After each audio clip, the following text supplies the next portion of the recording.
Some coaches think catch-up freestyle is the best thing ever. Other coaches think it's the worst thing ever. Who's right? They both are. Let's find out why. Hi everyone, Andrew here, helping you help your swimmers get faster. Catch-up drill is a polarizing drill. Some people love it, some people hate it. Whenever that's the case, it's safe to assume that there's some validity to both sides of the argument.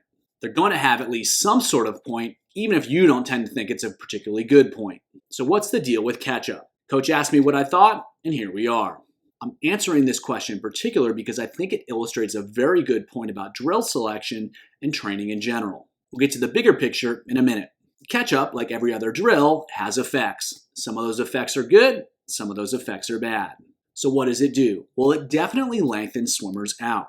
It definitely makes them be more patient in the front of the stroke. And it probably emphasizes the legs more because the arms are being used less often. These could be good attributes of the drill. However, it also tends to encourage a more robotic stroke. There are absolutely dead spots in the stroke, it can be pretty stop and go, and it usually leads to slower swimming for more effort. It's just not the rhythm of a stroke that's built for speed.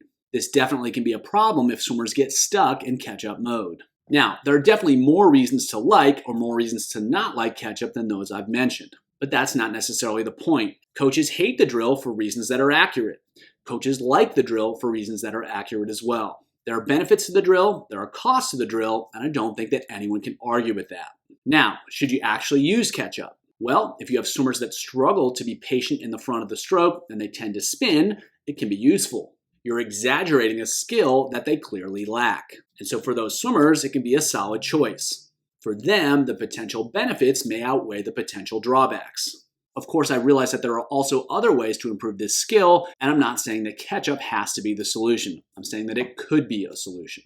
But for those swimmers that are already a little robotic and they're not spinning, catch-up probably isn't the greatest choice. Why emphasize a negative stroke timing that they're already at risk of developing, especially when it's not going to solve a specific problem that the swimmers have? Here, catch-up is probably a bad idea. There's little to be gained and there's potentially a lot to be lost. If you're using catch-up to solve a specific problem with a specific group of swimmers and you understand the potential drawbacks, roll with it. If you don't have a great reason to use it, then you may be more likely to make things worse than to make things better. If that's the case, you probably want to skip it. Here's the big picture concept. Any drill is going to exaggerate some aspect of the stroke in a positive way. You're doing the drill to emphasize something.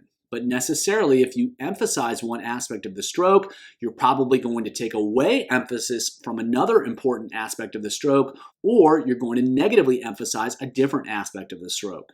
Whether you want it to be the case or not, that's going to happen. Change the emphasis, that's a good thing, it's also a bad thing. If someone has a major issue that you can emphasize with a drill, use it. But you have to be aware of the potential negative secondary consequences when you do use that drill. They're still there, you have to manage them. And if you have a swimmer that already shows signs of displaying some of those negative consequences, it makes sense to be really careful when implementing that drill. If that's the case, you may want to skip it in favor of something else. In every case, it's up to you to decide whether you want to continue. There are no absolutes here. If a given drill helps swimmers improve, it has value. But I always try to avoid assuming that it will help every swimmer in every case. I try to have a specific technical goal that I want to achieve, and then I select a drill that's most likely to help me get there. And when I make that decision, I implement it and pay attention to what happens. In a certain situation, catch-up might be the best drill ever, or it's a terrible decision. Sometimes you just have to run that experiment, but if there's a framework for making decisions, it's possible to adjust whenever necessary. Going even bigger picture, there are positive and negative consequences to all training interventions.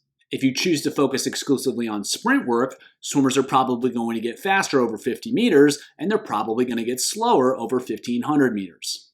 If you focus on aerobic work, the opposite is probably true as well. These are consequences, both positive and negative. Depending on what you're trying to accomplish, the goal is always to have the positives outweigh the negatives. We want to be aware of both so that we can better make decisions that move us closer to our goals. Too often, we focus on the positive and ignore the negative. And that's where we get into trouble. Is catch-up an effective drill? If the positives outweigh the negatives for what we're trying to accomplish, then yes. If not, then no. For more on what makes an effective drill, check out the video here.